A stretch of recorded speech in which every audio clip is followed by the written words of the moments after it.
මේවා ජාතික අපරාධයක්. මේ ජාතික ධනය මේ මෙච්චර රජයේ මෙච්චර මහජන මුදල් වලින් මේ නඩත්තු කරගෙන යන මේ ආයුර්වේද රෝහල් පද්ධතිය නොසලකා හැරීම බරපතල වරදක්. අනිත් එක මේ මිනිසුන්ගේ ජීවිතත් එක්ක මේගොල්ලෝ සෙල්ලම් කරන්නේ. අද වෙනතුරු කිසිම කෙනෙක් අපි අහලා නැහැ මේ දේශීය වේදකම හෝ ආයුර්වේද මයබීලා මැරිලායි කියලා. නමුත් ඇමරිකාවේ පාර්ලිමේන්තුවේ පිළිගත්තා මේ එන්නත ඇස්ට්‍රාසෙනෙකා ගහපෙන 3 දෙනෙක් මිය ගිය බව ලේකැටි ගැසීම. ඔන්න ඔකයි තත්ත්වය. ජනතාවට තමන් මේ කොවිඩ් රෝගී තත්ත්වය හමුවේ රෝහල්ගත වෙන්න තියෙන ඉඩකඩ සම්පූර්ණයෙන් ඇවිල්ලා තියෙනවා. රෝහල් වල තියෙන ඇඳම් සීමා වෙලා තියෙනවා. අවශ්‍ය පහසුකම් නොලැබිලා තියෙනවා. ගෙවල් වල දවස් 3-4 PCR පොසිටිව් වෙච්ච රෝගීන් මේ වෙන විට ඉන්නවා.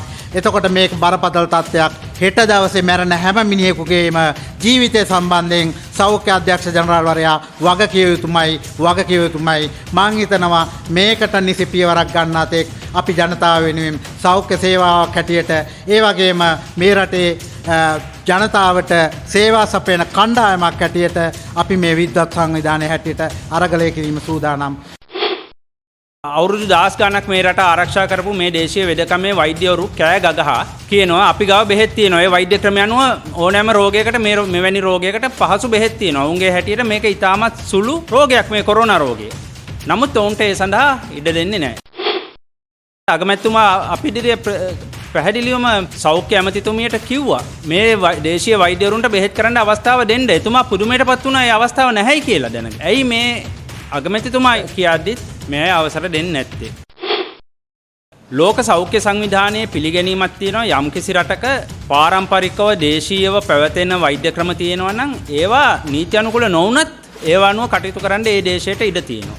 එහෙම ඉඩ තියෙද්දි නීති අනුකූලලා තියෙද්දි අවුරුදු 10 ගණක් මේක පුරුදු කරලා තියෙද්දි මේ අයට දෙන්නේ නැහැ. දේශීය වෛද්‍යවරු මේ අවස්ථාව ගත්තොත් අර රටේ ලෙඩ්ඩු සුවපත් වෙනවා.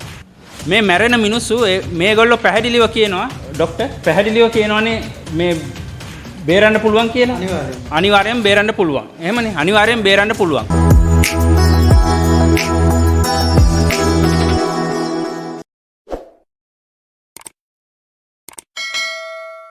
මම රජයේ ආයුර්වේද වෛද්‍යධාරී සංගමේ සභාපති වෛද්‍ය පී හේවාගමගේ මම හිතන්නේ අපි අද දවසේ මේ මාධ්‍ය සාකච්ඡාවක් ඇඳවන්න ප්‍රධාන කාරණා කිහිපයක් තියෙනවා. විශේෂයෙන්ම අපේ රට අපේ මාතෘ භූමිය බරපතල විදියට අවදානම් තත්ත්වයකට පත් වෙලා ඉන්න අවස්ථාවක මේ රටේ මේ කොරෝනා වසංගතය පාලනය කර ගැනීම සඳහා මේ කොවිඩ් වසංගතය නැති කර දැමීම සඳහා ගත යුතු ක්‍රියාමාර්ග තුල ඒ ක්‍රියාමාර්ග ගැනීම සඳහා අවශ්‍ය පරිසරය සකස් කිරීම සඳහා වූ මාධ්‍ය සාකච්ඡාව තමයි අපි අද සකස් කරන්නේ කතා කරන්නේ. මේකදී අපි දැකිය යුතු දේ තමයි මේ රටේ වෛද්‍ය සභාවන් තුනක් තියෙනවා. දේශීය ආයුර්වේද වෛද්‍ය සභාව, අනිත් පැත්තෙන් ගත්තාන් පස්සේ බටහිර වෛද්‍ය සභාව, අනිත් පැත්තෙන් ගත්තාන් පස්සේ හෝමියෝපති වෛද්‍ය සභාව. මේ කියන වෛද්‍ය සභා තුන හරහා වෛද්‍යවරුන් මේ රටේ විශාල සේවාවක් සපයනවා. ඒ සපයන සේවාව ඇතුළත් වෙන්නේ සෞඛ්‍ය සේවාවට. මේ සෞඛ්‍ය සේවාව විධිමත් පරිදි නියාමනය නොවීම නිසා මේක සාමූහිකව කටයුතු කිරීම නොකිරීම නිසා අද දවස වෙනකොට අපේ රටේ මහ ජනතාව ඉතාමත් අවදානම් තත්ත්වයකට පත් වෙමින් මාරාන්තික තත්ත්වයකට පත් වෙමින් මේ COVID-19 වසංගත තත්ත්වය හමුවේ ඉතාම අසරණ තත්ත්වයට පත් වෙලා තියෙනවා. මෙන්න මේ කාරණාවේදී අපි පැහැදිලි කළ යුතු කාරණාවක් තියෙනවා. අපි දිගින් දිගටම අපි රජයෙන් ඉල්ලා සිටියා, සෞඛ්‍ය බලධාරීන්ගෙන් ඉල්ලා සිටියා අපේ ආයුර්වේද රෝහල් පද්ධතියක් තියෙනවා. දේශීය වෛද්‍ය ප්‍රතිකාර ආයුර්වේද ප්‍රතිකාර හොඳින් පවත්වාගෙන යනවා. ඒ සඳහා වූ අවශ්‍ය වටපිටාව සකස් කරලා දීලා මේ කොවිඩ් රෝගය පාලනය කිරීම සඳහා වූ අවශ්‍ය නෛතික රාමුව සකස් කරලා දෙන්න කියලා. නමුත් අපිට දකින්න ලැබෙන තේ තමයි මේ රටේ දේශපාලන අධිකාරිය අපේ විශේෂයෙන්ම ගරු අමාත්‍යතුමා දිගින් දිගටම සාකච්ඡා කරලා මේ ප්‍රශ්නේ निराකරණය කර ගැනීම සඳහා මැදිහත් වුණා. එතුමා මහත් උනන්දුවක් දැක්වුවා මේ කොවිඩ් වසංගත රෝග තත්ත්වය වළක්වාලීම සඳහා ප්‍රතිකාර ලබා දීමට ආයුර්වේද රෝහල් පද්ධතිය විධිමත් පරිදි සකස් කරලා ඒකට අවශ්‍ය කටයුතු කරන්න. නමුත් අවාසනාවකට මේ රටේ බටහිර සෞඛ්‍ය අධිකාරිය විසින් විශේෂයෙන්ම සෞඛ්‍ය අධ්‍යක්ෂ ජනරාල්වරයා විසින් මේ කටයුත්ත ඉදිරියට ගෙන යාමට අවශ්‍ය නෛතික රාමුව සකස් කරලා දෙන්නේ නැහැ. මම හිතන්නේ සෞඛ්‍ය අධ්‍යක්ෂ ජනරාල්වරයා හිතන්නේ මේ රටේ සෞඛ්‍ය කියන්නේ බටහිර අධිකාරිය විතරයි කියලා. මේ බටහිර අධිකාරිය පමණක් පවත්වාගෙන යාමෙන් මේ රටේ සෞඛ්‍ය තත්ත්වය පවත්වාගෙන යන්න බෑ. ඒක අපි රජයේ ආයුර්වේද වෛද්‍යනාරි සංගමයේ හැටියටත් ඒ වගේම මේ සාන්දානයේ හැටියටත් අපි පැහැදිලිවම ප්‍රකාශ කරන කාරණාවක්. ඒකින්ද අපේ ක්‍රමවේදය ක්‍රියාත්මක කිරීම සඳහා තියෙන නෛතික බාධාවන් ඉවත් කිරීම මේ සෞඛ්‍ය අධ්‍යක්ෂ ජනරාල්වරයාට අයිති වැඩක්. ඔහුගේ සීමාව තුළ තියෙන වැඩක්. ඔහු ක්‍රමක්‍රමයෙන් මේක මග අරමින් පවතිනවා. මේ තත්ත්වය වහාම විධිමත් පරිදි निराකරණය නොකරුවොතින් මේ රටේ ජනතාවට වග කියන්න වෙන්නේ ඔය සෞඛ්‍ය අධ්‍යක්ෂ ජනරාල්වරයාට. මම හිතනවා අපි කොරෝනා පළමුවෙනි රැල්ලේදී අපේ දේශීය සහ ආයුර්වේද වෛද්‍යවරු විශාල වශයෙන් මේ රට පුරා ඇවිදිමින් අවශ්‍ය ප්‍රතිකාර ලබා දෙමින් ඒ කොරෝනා රැල්ල අපිට පුළුවන් වුණා निराකරණය කරන්න සම්පූර්ණයෙන් නැති කරලා දාලා මාස 8ක් 10ක් පවත්වාගෙන යන්න. නමුත් අපි මේ ඉල්ලීම දිගින් දිගටම රජයට යොමු කරත් මේ නිරෝධායන පනත හරහා ගෙනාපු ඒක වඩා පෝෂණය කළ 2020 මාර්තු මාසේ 25 වෙනිදා ගෙනාපු අතිවිශේෂ ගැසට් නිවේදනය මගින් සම්පූර්ණයෙන්ම සෞඛ්‍ය ඇමතිවරයා සහ මේ අධ්‍යක්ෂ ජනරාල්වරයා මේ සීමාව වහාම හිර කරමින් පවතිනවා. මේකට ජනතාවට ප්‍රතිකාර ලබා දීම සඳහා අවශ්‍ය ආයුර්වේද රෝහල් පද්ධතිය අවශ්‍ය ඉඩකඩ ලබා නොදීමට වග බලාගෙන ඉන්නවා. එතකොට මේ තත්ත්වය තුළ තියෙන්නේ මොකද? අපි දකින දේ තමයි මේ බටහිර සෞඛ්‍ය අධිකාරියක් පවත්වාගෙන යමින් 2020 මාර්තු මාසේ 25 වෙනිදා ගෙනාපු ගැසට් නිවේදනය හරහා ආයුර්වේද වෛද්‍යවරුන් සහ ආයුර්වේද රෝහල් වල ප්‍රතිකාර ලබා ගැනීමට කොවිඩ් රෝගය සම්බන්ධයෙන් ප්‍රතිකාර ලබා ගැනීමට ජනතාවට තියෙන අවස්ථාව සම්පූර්ණයෙන්ම නවත්තලා තියෙනවා. මේකෙදී හාස්‍යයට ලක් වෙන කාරණාව තමයි මේ ගැසට් නිවේදනය හරහා ප්‍රාදේශීය සභාවේ සභාපතිවරයාත් නිසි බලධරයා වශයෙන් කොවිඩ් මර්ධන ක්‍රියාවලියට පත් කරලා තියෙනවා. හැබැයි වසර 5ක් 6ක් උපාධිය ලබාපු ආයුර්වේද වෛද්‍යවරුන්ටත් රජයේ මුදල් වියදම් කරමින් මේ රටේ ජනතාවට සේවා සපයන්න සකස් කරන තියෙන රජයේ ආයුර්වේද සෞඛ්‍ය සේවාවටත් දේශීය වෛද්‍යවරුන්ටත් මේ ඉඩකඩ නැති කරලා තියෙනවා. මේක තනිකරම ගත්තම බටහිර වෛද්‍ය වෘත්තීය කුහකත්වය කියලා තමයි අපිට කියන්න තියෙන්නේ. ඒකින්ද මේ ක්‍රියාවලිය වහාම සෞඛ්‍ය අධ්‍යක්ෂ ජනරාල්වරයා නවත්තන්න ඕන. ඒ වගේම සෞඛ්‍ය අමාත්‍යාංශයේ අධිකාරිය දේශපාලන අධිකාරිය මේක වහාම නවත්තන්න ඕන. එහෙම නැති වුණොත් අපි මේ සියලුම විද්වත් සංවිධාන එකමුතුවත් එක්ක අපි අනිවාර්යයෙන්ම මීට වැඩිය බරපතල ක්‍රියාමාර්ගවලට ප්‍රවේශමින් ජනතාවගේ අයිතිය වෙනුවෙන් සටන් කිරීමට අපි සූදානම් වෙනවා. මම හිතන්නේ අපි දකින දේ තමයි මේ සෞඛ්‍ය නිරෝධායන පනත ඇත්ත වශයෙන්ම ගෙනාපු සුදු පාලකයන්ටත් වැඩිය ඒක වඩාත් පෝෂණය කරමින් කළු සුද්දන් විසින් එහෙම නැත්නම් බටහිර වෛද්‍ය මතධාරීන් විසින් බරපතල විදියට මේ වෛද්‍ය ක්‍රම තුළ තියෙන සාමූහිකත්වය ජනතාවට සෞඛ්‍ය සැපීමේ සාමූහික වගකීම සම්පූර්ණයෙන්ම අවහිර කරමින් කටයුතු කරනවා. මේක ඉතාම බරපතල තත්ත්වයක්. මේක සමහර විට මොවුන්ගේ වෙළඳ ව්‍යාපාරයක් වෙන්න පුළුවන්. ඖෂධ ජාවාරම්කරුවන්ගේ කුමන්ත්‍රණයක් වෙන්න පුළුවන්. මේ රටේ සැබෑ ජනතාවට සේවා සපයා ගැනීමේ තියෙන අවස්ථාව අවහිර කිරීම. මම හිතනවා අපි මේක දිගින් දිගටම සාකච්ඡා කරමින් මේ රටේ ජනතාව දැනුවත් කරමින් මේ පවතින රජයටත් ජනාධිපතිවරයටත් ආණ්ඩුවටත් අපි බල කරන්නේ මේ වැරදි සහගත ගැසට් නිවේදන අවලංගු කරලා ජනතාවට තමන්ගේ කැමති වෛද්‍ය ක්‍රමයකින් ප්‍රතිකාර ලබා ගැනීමේ අවස්ථාව ඉඩ ලබා දෙන්න කියලා තමයි අපි බල කරන්නේ. ඒ බල කිරීම තුල අපි හිතනවා ජනතාවත් මේ සඳහා පෙළ ගැසෙනවා අනිවාර්යයෙන්ම. මොකද අද දවස වෙන විට ජනතාවට තමන් මේ කොවිඩ් රෝගී තත්ත්වය හමුවේ රෝහල්ගත වෙන්න තියෙන ඉඩකඩ සම්පූර්ණයෙන් ඇවිල්ලා තියෙනවා. රෝහල් වල තියෙන ඇඳම් සීමා වෙලා තියෙනවා. අවශ්‍ය පහසුකම් නොලැබිලා තියෙනවා. ගෙවල් වල දවස් 3-4 PCR පොසිටිව් වෙච්ච රෝගීන් මේ වෙන විට ඉන්නවා. එතකොට මේක බරපතල තත්ත්වයක්. හෙට දවසේ මැරෙන හැම මිනිහෙකුගේම ජීවිතය සම්බන්ධයෙන් සෞඛ්‍ය අධ්‍යක්ෂ ජනරාල්වරයා වගකිය යුතුමයි. මං හිතනවා මේකට නිසි පියවරක් ගන්නා තෙක් අපි ජනතාව වෙනුවෙන් සෞඛ්‍ය සේවාවක් හැටියට ඒ වගේම මේ රටේ ජනතාවට සේවා සපයන කණ්ඩායමක් හැටියට අපි මේ විද්වත් සංවිධානය හැටියට අරගලය කිරීම සූදානම්. මම හිතනවා මේ සඳහා සියලුම ජනමාධ්‍යවේදීන්ගේ සහයෝගය අපිට ලැබේවි ජනතාව වෙනුවෙන් කියලා. බොහොම ස්තුතියි. මම සිංහල වෙදුරුම් භාරය නියෝජනය කරන වරලත් ඉංජිනේරු හර්ෂ කුමාර් සූර්යාරච්චි. අපි බොහෝ කාලයක් ඉඳන් මේ කොරෝනා වෛරසය ආපු දවසේ ඉඳන්ම වගේ උත්සාහ කළා මේ රටේ රජයට කියන්න මේ රටේ පනත් වලින් නීති අනුකූල බවට පත් වෙලා තියෙන මේ ආයුර්වේද වෛද්‍ය ක්‍රමය පාරම්පරික ඇතුළු විතරක් නෙමෙයි අවුරුදු 10 ගාණක් මේ වෛද්‍යවරු මේ දේශීය වෛද්‍යවරු මේ රට වසංගත වලින් බේරගත්තා. ඒතර බටහිර වෛද්‍ය ක්‍රමයන් නොතිබිච්ච යුගයේ අපිට වසංගතාවයේ අද විතරක් නෙමෙයිනේ. ඒ වසංගත වලින් බේරගත්තු මේ වෛද්‍යවරුන්ට මේ වසංගතයේදී බෙහෙත් කරන එක තහනම් කරලා තියෙනවා. එක්තරා ආකාරයකට. මේක සාධාරණද? මං ප්‍රශ්නයක් අහන්නම්. ලෙඩෙක් ඉන්නවා මැරෙන්න පුළුවන් ලෙඩක් තියෙන. වෛද්‍යවරු දෙන්නෙක් ඉන්නවා. එක වෛද්‍යවරයෙක් කියනවා මට මේ ලෙඩේට බෙහෙත් මාගාව නැහැයි කියලා. අනිත් වෛද්‍යවරයා කියනවා මට මේ ලෙඩේට බෙහෙත් තියෙනවා මාගාව කියලා. දැන් මේ ලෙඩාව බෙහෙත් තියෙනවා කියන වෛද්‍යවරයා ගාවට යොමු නොකර බෙහෙත් නැහැයි කියන වෛද්‍යවරයා ගාවට යොමු කිරීම අපරාධයක් නෙවෙයිද? බලහත්කාරයෙන් ගෙන යාම.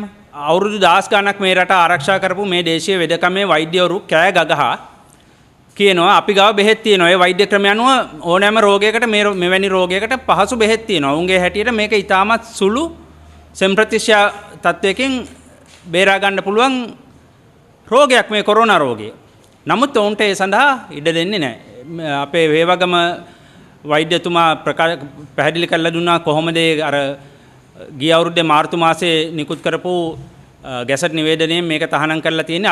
අපි ඉදිරිපත් කළා මේ ගැසට් නිවේදනය වෙනස් කරන්න යෝජනා මීට මාස 4-5කට පෙරත් ඉදිරිපත් කළා අගමැතිතුමාට. අගමැතිතුමා අපි ඉදිරියේ පැහැදිලිවම සෞඛ්‍ය ඇමතිතුමියට කිව්වා මේ දේශීය වෛද්‍යවරුන්ට බෙහෙත් කරන්න අවස්ථාව දෙන්න. එතුමා පුදුමයටපත් වුණා ඒ අවස්ථාව නැහැයි කියලා දැනගෙන. අපි ඉදිරියේ. ඒතර එහෙම කියලත් අගමැතිතුමාට උඩිනුත් යන්නේ මොන බලවේගයක් උඩද කියලා අනිවාර්යෙන් අපි හිතන්නේ වෙනත් අපේ දේශපාලන බලවේගයක් නෙවෙයි අගමැතිතුමාගේ මතයට උඩින් යන්නේ නැහැ ජනාධිපතිතුමාවත් මං හිතන්නේ. එතකොට මේක ඇයි මේ අගමැතිතුමා කියද්දිත් මේ අවසර දෙන්නේ නැත්තේ? ඊට අමතරව ලෝක සෞඛ්‍ය සංවිධානයේ පිළිගැනීමක් තියෙනවා යම්කිසි රටක පාරම්පරිකව දේශීයව පැවතෙන වෛද්‍ය ක්‍රම තියෙනවා නම් ඒවා නීති අනුකූල නොවුනත් ඒවා අනුව කටයුතු කරන්න ඒ දේශයට ඉඩ තියෙනවා. එතකොට ඒ නීති එහෙම ඉඩ තියෙද්දි නීති අනුකූලලා තියෙද්දි අවුරුදු 10 ගණක් මේක පුරුදු කරලා තියෙද්දි මේ අයට දෙන්නේ නැහැ.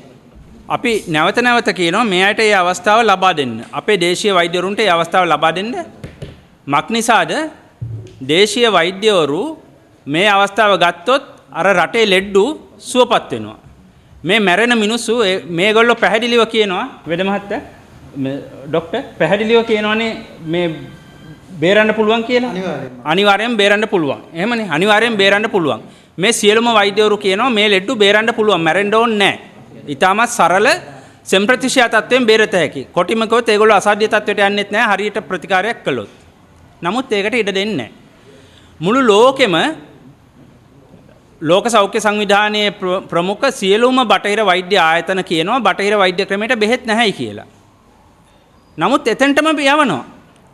මේක අපරාධයක්නේ සාපරාධී ක්‍රියාවක්නේ මේ රටේ මිය යන මිනිසුන්ගේ මරණ වලට කොරෝනා වලින් මිය යන මිනිසුන්ගේ මරණ වලට බලහත්කාරකම මේ වෛද්‍යවරුන්ට දේශීය වෛද්‍යවරුන්ට නොදී ඒ ලෙඩුන්ට ප්‍රතිකාර කිරීමේ අවස්ථාව ඒ ලෙඩුන්ව බෙහෙත් නැහැයි කියන තැනකට යැවීම කොයිතරම් අපරාධයක්ද? එතකොට නීති අනුකූල ප්‍රශ්නිකුත් නැති වෙලාවේ බලෙන් නීතියක් දාලා ඒක තහනම් කරගෙන ඉන්නවා.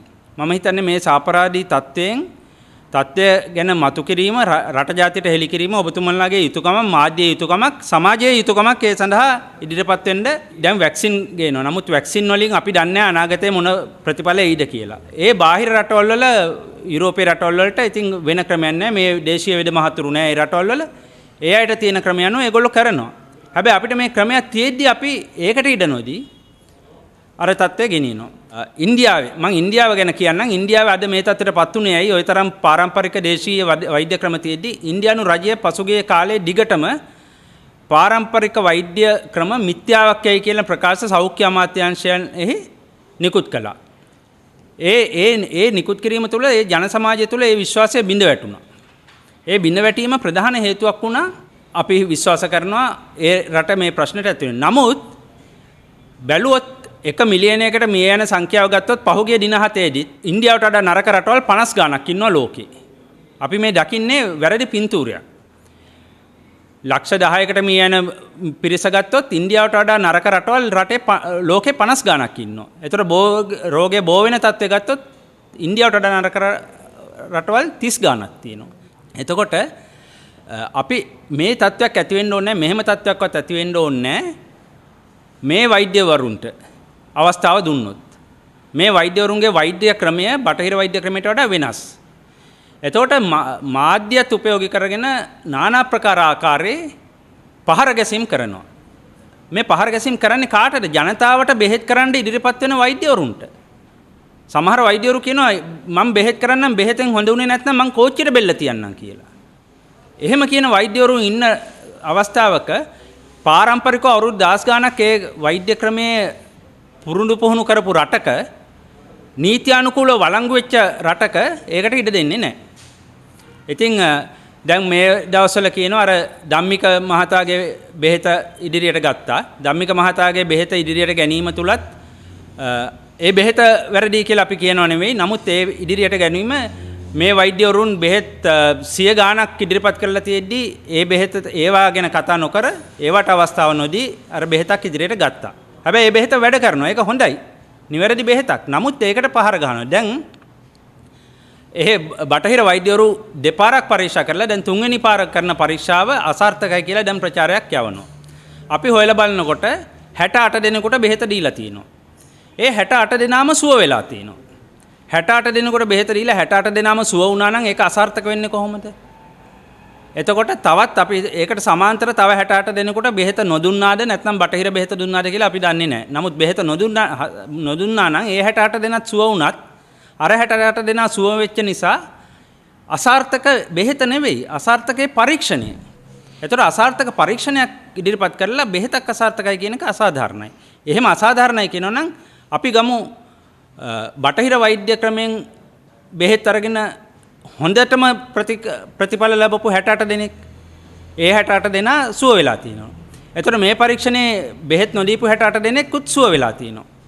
එහෙමනම් ඒ සංසදීම කළොත් බටහිර වෛද්‍ය ක්‍රමයක් අසාර්ථකයි. ඒකින්ද මේ ඒ සැසඳීම වැරදි. 68 දෙනෙකුට බෙහෙත් අරන් 68 දෙනාම සුවපත් වුණා නම් ඒක අසාර්ථකයි කියන්නේ මොන පදනමකින්ද? efficacy efficiency ඒවා ගණන් effectiveness efficacy ගණන් හදනකොට සමීකරණ වල තියෙනවා. ඒ සමීකරණ අනුව 68 දෙනාගෙන් 68 දෙනාම සුවපත් වුණා නම් එතන එනවා බිඳුව බෙදීම බිඳුව කියලා අගයක්. එතකොට කවදාවත් ඒගොල්ලන්ට ඒ පරීක්ෂණයෙන් ප්‍රතිඵලයක් දෙන්න බෑ. එතකොට මේ වගේ කාරණා ගොඩක් තුල මේ දේශීය වෛද්‍ය ක්‍රමයට පහර ගසමින් දේශීය වෛද්‍ය ක්‍රමයට නීති අනුකූල බාධා පමුණුවමින් රටේ ජනතාවට මරණය පෙන්눔 කරනවා. ලෝකේ පිට රටවල් වලට අපේ වෛද්‍යවරු යවනවා මේ බෙහෙත මේ රටේ පිළිගන්නේ නැති හින්දා. පිට රටවල් වල අපේ දේශීය මිනිස්සු විතරක් නෙවෙයි මම යවලා තියෙනවා බටහිර එංගලන්තයේ ස්පිරිතාලයක බටහිර වෛද්‍යවරු පිරිසක් පෞද්ගලිකව අරගත්තා. ඔවුන් සුව වෙනවා. ඔවුන් නැවත නැවත ඉල්ලනවා. නමුත් අපිට ඉඩ දෙන්නේ නැහැ.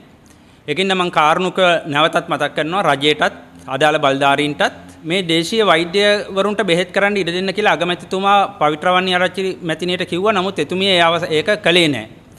පසුව එතුමිය ලෙඩ වුණාට පස්සේ එතුමිය ඉල්ලා සිටියා සිංහල බෙහෙත් කරන්නයි කියලා. උඩුච්චාඩි චූර්ණය හදලා ගෙනිච්ච එතුමිය ගාවට. නමුත් එතුමියට ඒක දෙන්න දුන්නේ නැහැ බටහිර වෛද්‍යවරුන්. එතුමිය අර වෙනස කරලා තිබුණා නම් එතුමියට ඒක ලැබෙනවා. ලැබුණා නම් ඔය මාසයක් විතර ඉතාමත් බරපතල තත්ත්වයටපත් වෙලා අපි කනගාටු වෙනවා එහෙම වෙච්ච ගැන එසේ නොවේවා කිසිවෙකුටත්. නමුත් ඒ තත්ත්වයටපත් වෙන්න සිද්ධ වුණා. ඒ සිංහල බේත එතුමිය ඉල්ලපු වෙලාවෙත් දුන්නේ නැහැ.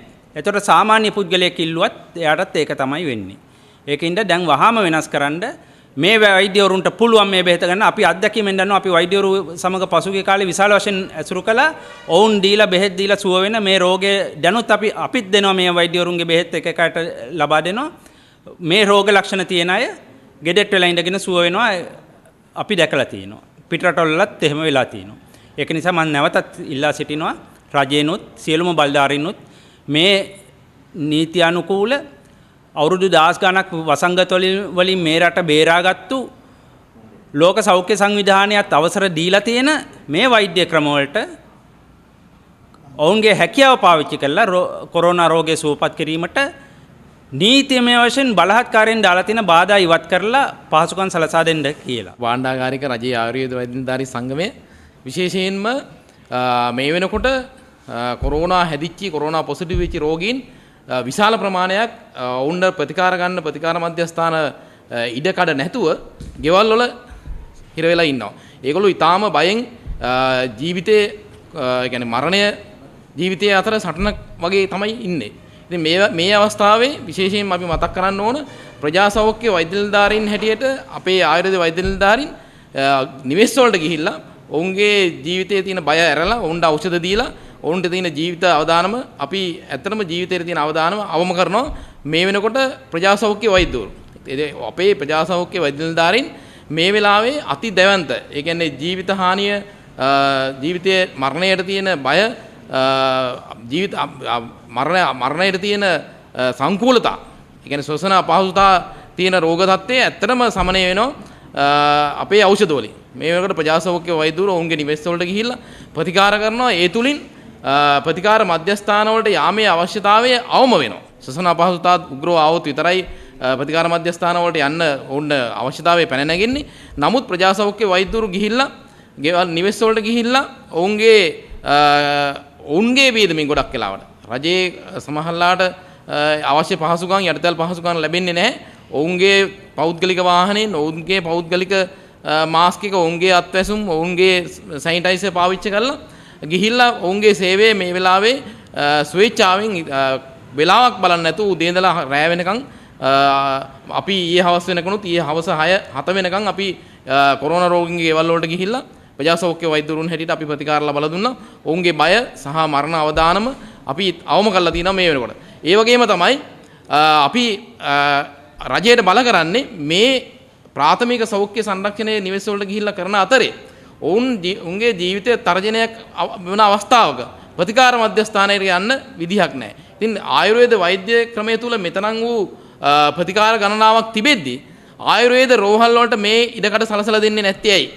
ඒකට සැලසීලා තියෙන නීතිමය අනපනත්වල අවහිරතාවයන් මගාරවා ගන්නේ නැත්තේ ඇයි කියන කාරණය රජයේ ආයුර්වේද වෛද්‍ය නිලධාරී සංගමයේ හැටියට අපේ විද්වත් එකමුතුව හැටියට විශාල ගැටලුවකට අපි මුහුණ දෙලා තියෙනවා. ඔවුන්ට ප්‍රතිකාර අවශ්‍ය විතකදී මූලික ප්‍රතිකාර අපි නිවෙස් වලට ගිහිල්ලා කරාට ද්විතීයික අවශ්‍ය වෙන ප්‍රතිකාර අපිට දීමේ හැකියාවක් නීතිමය හැකියාවක් වර්තමානයේ වෙනකොට නැතිවීම අපි ආණ්ඩුවට බල කරනවා ඒ නීතිමය අවහිරතාවයන් ඉවත් කරලා ප්‍රතිකාර ලබා ගන්න ඔවුන්ට ජනතාවට අවශ්‍ය පහසුකම ලබා දෙන්න කියලා. ඒ වගේම තමයි අපි විශේෂයෙන්ම මේ වෙලාවේ මතක් කරන්න ඕන මේ පහුගිය දවසක අමාත්‍යවරයා මැදිහත් වෙලා ආයුර්වේද රෝහල් වල ප්‍රතිකාර ලබා ගන්න අවශ්‍ය අවසරය ලබා ගත්තා. නමුත් ඒ අවස්ථාවේදී බටහිර විශේෂඥ වෛද්‍යවරියක් විසින් ප්‍රකාශයක් නිකුත් කරා මේ තෙල් ගාලා කොරෝනා රෝගය හොඳ කරන්න පුළුවන්ද කියලා මාධ්‍යය ගියා ඒක. එතන අපි මේ වචනය තරයේ හෙලා දකිනවා. මොකද තෙල් ගානවා කියන එක විතරක්ද ආයුර්වේදයේ? එතුමිය ආයුර්වේද වෛද්‍ය ක්‍රමය හදාarලා තියෙනවද? එතුමිය ආයුර්වේද වෛද්‍ය ක්‍රමය දන්නවද? ඒක නිසා අපි මේ වෙලාවේ තියෙන්නේ ජනතාවගේ ජීවිත ආරක්ෂා කරනවා මිසක් වෛද්‍ය ක්‍රම අතර තරඟයක්ද? අපි මේ වෛද්‍යතුමියන් අහන්න කැමති වෛද්‍ය ක්‍රම අතර තරඟයක්ද මේ වෙලාවේ තියෙන්නේ? ඒක නිසා මේ විවේචනය අපි තරයේ හෙලා දකිනවා. අපි මේ වෛද්‍යතුමියට අපි පසුව මේ වසංගත තත්ත්වයේ අවසන් වුණාන් පස්සේ අපි සංවාදයක් කරමු. අපි ඕන අභියෝගයකට අපි ඕන සංවාදයකට සූදානම්. ඒක නිසා අපි මේ වෛද්‍යතුමියට මේ වෙලාවේ කියනවා අපි සංවාද කරමු පස්සේ මේ වෙලාවේ ජීවිත ආරක්ෂා කිරීම වෙනුවෙන් පෙනී හිටමු. අපිට මේ හැකියාව තියෙනවා. අපිට දැනුම තියෙනවා. අපිට අවශ්‍ය වටපිටාව සකස් කළ දීම රජයේ විසින් කළ යුතුයි කියන ප්‍රකාශය නිකුත් කරමින් මම මගේ වචන ස්වල්පය අවසන් කරනවා. බොහොම හිටපු කතිකාචාර්ය නෙම්සිරි ජයතිලක මේට කලින් කතා කළ වෛද්‍යතුමා කතා කරපු දෙයින් පටන් ගන්නම්. එතුමියා කිව්වා හරියටම දැන් ඒගොල්ලෝ මේකට අපහාස කරනවා, තෙල් ගානවා, අරවා මේවා කරනවා කියලා. ඒ අපේ මූලධර්මයක් තියෙනවා, අපේ විද්‍යාවේ දාර්ශනිකයෝ කියන මූලධර්මයක් තියෙනවා. දැනුම් පද්ධති දෙකක් සංසන්දනය කරන්න බෑ කියලා. ඒ කියන්නේ එකක තියෙන දේවල් ඒ විදිහටම අනුරූපව අරකේ හොයන්න බෑ. දැන් වාපිත්සම් වලට උදාහරණ වශයෙන් වාපිත් වලට අනුරූපව එකක් ඇලොපති බටහිර වෛද්‍ය ක්‍රමයේ හොයන්න බෑ. මේව දෙවිධයකට ලෝකයේ දෙස බැලීමක්. දැන් මෙතන ලෝකය කියන්නේ මනුෂ්‍ය ශරීරය. සුවපත් කරන එකනේ. එතකොට බටහිර වෛද්‍යවරයා ඒ රෝගියා දෙස බලන විදිහයි මේ දේශීය වෛද්‍ය බලන වෙනස්. අපි ඇත්තටම කරන්නේ නැහැ. ඒගොල්ලෝ කරන්නේ රෝගයට ඇටැක් කරන කර යුද්ධ මානසිකත්වය. ඒ බටහිර ක්‍රමය පහර දීලා විනාශ කරන එක. වෛරස් ආවද බැක්ටීරියාවද පහර දීලා විනාශ කරනවා. මේ ක්‍රමයේ තුල තියෙන අපේ ක්‍රමවල මේ චීන, ඉන්දියානු අපේ දේශීය වෛද්‍ය ක්‍රමවල තියෙන්නේ ඒක විනාශ කරන නෙමෙයි. රෝගයාගේ රෝගයට ඔරොත්තු දීමේ ශක්තිය නගන ගන්න එක. ඒ නිසා මම දැක්ක ඊයේ මෝර්නිං පත්තරේ මේ අවසරය ලබා දීලා තියෙනවා මට දන්න හැටියට මේක මේ අර කොරෝනා සම්බන්ධව තියෙන ජනාධිපති කාර්යසාධන බලකාය ජනාධිපතිතුමා ඉන්නේද ගන්න තීරණයක් මම හිතන්නේ. මම දන්න තරමින්. එහෙම තීරණයක් අරගෙන තියෙනවා මේ දේශීය වෛද්‍ය කිසිම මේ ආයුර්වේද රෝහල් වලට බාර දෙන්න. නමුත් එහෙම කියලා පැය 24ක් යනකොට මේ බටහිර වෛද්‍යවරු ඒක පස්සර ගත්තා. අර කිව්ව විදිහට අපහාස කරලා. ඒගොල්ලන්ට කිසිම අයිතියක් නැහැ. එක තවත් දැනුම් පද්ධතියක් එයා ඒක විවේචනය කරන්න අයිතිය තියෙනවා දැනගෙන. විවේචනය කරන ඒකේ මූලධර්ම අධ්‍යයනය කරන්න ඕනේ. දැන් දේශීය බටහිර වෛද්‍යවරු ඉන්නවා මේ ආයුර්වේද වෛද්‍ය ක්‍රම හදාරපු. දන්නේ නැහැ ඉන්නවා. අදත් ලංකාවේ ඉන්නවා. එහෙම කෙනෙකුට තමයි විවේචනයක් කරන්න පුළුවන්. නමුත් මේගොල්ලෝ ඒ කිසි දෙයක් දන්නේ නැතුව මෙලෝ හසරක් දන්නේ නැතුව ආයුර්වේදයේ හෝ දේශීය වෛද්‍ය ක්‍රම ගැන ඒකට පහර දෙනවා. මිත්‍යාවන් කියලා වපුරනවා. දැන් ඉන්දියාව ගැන මම පොඩි කතාවක් කියන්නම්. ඔයගොල්ලන්ට ප්‍රශ්නයක් ඇති මේ ඉන්දියාවෙත් ආයුර්වේදයේ උපතලා දාලා භූමිය. මේ ඉන්දියාවේ මොකද මේ එහෙනම් මෙච්චර මේ ඒගොල්ලන්ට කියන්න පුළුවන් කාට හරි බටහිර වෛද්‍යවරු කියව පේනන මහලකු ආයුර්වේදයක මොනවද කළේ කියලා. මෙන්න මේකයි තත්ත්වය. මම ඉන්දියාවේ මමත් මගේ බිරිඳත් දෙන්නම අපේ පශ්චාත්පාද කටයුතු කළේ දිල්ලියේ. ඒ ගෙදරට එනවා මේ වරණාසි වලට යනවා පශ්චාත්පාද කරන්න ලංකාවෙන් එන ආයුර්වේද වෛද්‍යවරු. අපේ ගෙදර බොහෝ විට කට්ටිය එනවා.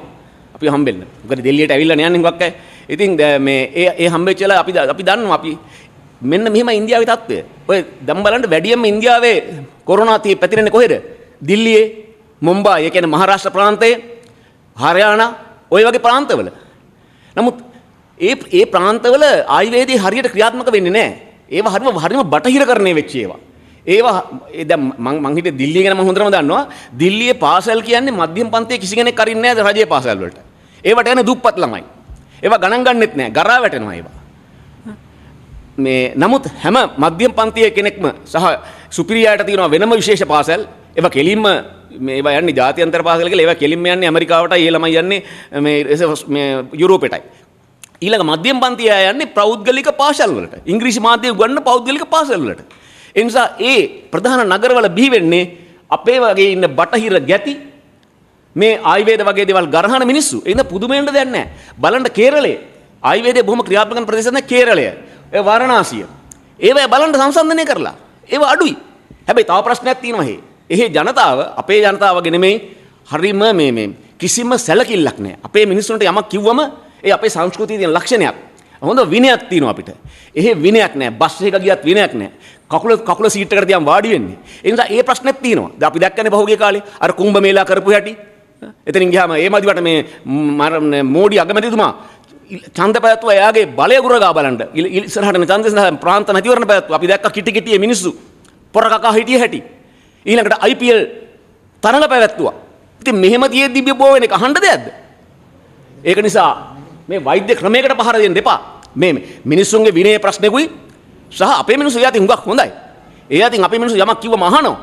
අපිට විනයක් තියෙනවා අපේ බෞද්ධ සංස්කෘතිය. සිංහල බෞද්ධ සංස්කෘතිය. දැන් මේ උද්දච්ච වෛද්‍යවරු මම බය නැතුව කියන මේ උද්දච්ච වෛද්‍යවරු බටහිර වෛද්‍යවරු මේගොල්ලෝ තමයි මේ දේශීය වෛද්‍යවරුන්ට මේ ප්‍රතිකාර කිරීම මේක මානව අයිතිය උල්ලංඝනය කිරීමක්. මෙතුමන්ට මෙතුමා දැන් බලන්න දැන් මට ඊයේ ඇමරිතුමා අපි හම්බුණා. දේශීය වෛද්‍ය ඇමරිතුමා අපි ඊයේ හම්බුණා. එතුමා කියනවා බොරැල් රෝහලේ විතරක් ඇඳන් තියෙනවා කියලා 100කට වඩා. ඒ වගේ ලංකාව පුරා තියෙන රෝහල් වල ඇඳන් විශාල ගාණක් තියෙනවා. දැන් ඒ අනිත් පැත්තෙන් අපිට කියනවා බටහිර මේ රෝහල් වල මේ බටහිර වද ක්‍රමයේ ක්‍රියාත්මක වෙන මේ රෝහල් වල දැන් පිරීගෙන එනවා කියලා. මේ රෝහල් තියෙනවා, ඉඩ තියෙනවා, වෛද්‍යවරු ඉන්නවා. නමුත් මං අහන්නේ විශ්වවිද්‍යාල ආයතන පවත්වාගෙන යනවා. මේ ළඟදී එකක් විශ්වවිද්‍යාලයක් කළා ගම්පහ. මොනවටද ඔය කරන්නේ? ඕවා මිත්‍යාවන් නම් වහලා දාන්න ඕවා. දැන් එහෙමනේ ඒගොල්ලෝ කතා කරන්නේ. බටහිර වෛද්‍යවරු පොයි කරගන්න. ඒවා දෙන්න බටහිර වෛද්‍යවරුන්ට කරගෙන යන්න කියලා. මේවා ජාතික අපරාධයක්. මේ ජාතික ධනය මේ මෙච්චර රජයේ මෙච්චර මහජන මුදල් වලින් මේ නඩත්තු කරගෙන යන මේ ආයුර්වේද රෝහල් පද්ධතිය නොසලකා හැරීම බරපතල වරදක්. අනිත් එක මේ මිනිසුන්ගේ ජීවිතත් එක්ක මේගොල්ලෝ සෙල්ලම් කරන්නේ. මෙතුමා කිව්වා අපි අගමැතිතුමා පාර්ලිමේන්තුවේ හම්බුණා. දැන් අපි කිව්වා මෙන්න මේ වගන්තිය පොඩ්ඩක් සංශෝධනය කරන්න විතරයි තියෙන්නේ. මේකට මේ මහ ලොකු දෙයක් නෙමෙයි. මේක කැබිනට් මණ්ඩලයට එක රැයෙන් කළ එක රැස්වීමෙන් මේක කළ හැකි. අගමැතිතුමා කිව්වා ඇමරිතුමේට ඔබතුමා මේක කරන්නකෝ මේක. සාකච්ඡා කරන්නකෝ ඌව මම සාකච්ඡා කරලා අපි කරන්නම් කියලා රැස් වුණා. සුමානක් දෙකක්ද ගිහිල්ලා සියලුම රාජ්‍ය ඇමතිවරුයි මේ වෛද්‍ය ශාස්ත්‍රයේ ඉන්න නිලධාරීන්ව අරගෙන එතෙන්දී මම බය නැතුව කියනවා අපිට සිසිර ජයකුඩ මහත්මයා කිව්වේ වැඩිම විරුද්ධලා තියෙන ෆර්නැන්ඩෝ පුල්ලේ මහත්මිය. එයා වෛද්‍යවරියක්නේ. විරුද්ධ වුණා ඒක ඉතින් ඉවරයි. මේ රටේ අගමැතිතුමාට උඩින් යන්නේ ඒගොල්ලෝ. ජනාධිපතිතුමාට උඩින් යන්නේ. කවුද මේගොල්ලන්ට මේ තියෙන බලය දීලා තින්නේ? මිනිසුන්ගේ ජීවිතත් එක්ක මේ කරන සෙල්ලම අපි තරයේ හෙලා දකිනවා. ඒ නිසා අපි දැඩිව රජයට කියනවා මේ රජය බිලියන් ගණන් අවුරුදු පතා සල්ලි වීරම් කරමින් මහජන මුදල් වීරම් කරමින් මේ නඩත්තු කරන මේ ආයුර්වේද රෝහල් වලට මේ කොවිඩ් රෝගීන්ට සහ ආශාදිතයන්ට ඇවිල්ලා ප්‍රතිකාර ගන්න අවස්ථාව දෙන්න මේ අද වෙනකොට අද වෙනතුරු කිසිම කෙනෙක් අපි අහලා නැහැ මේ දේශීය වේදකම හෝ ආයුර්වේද පයඹිලා මැරිලායි කියලා. නමුත් ඇමරිකාවේ පාර්ලිමේන්තුවේ පිළිගත්තා මේ එන්නත ඇස්ට්‍රාසෙනෙකා ගහපෙන 3 දෙනෙක් මිය ගිය බව ලේ කැටි ගැසීමෙන්. ඔන්න ඔකයි තත්ත්වය. බොහොම ස්තුතියි.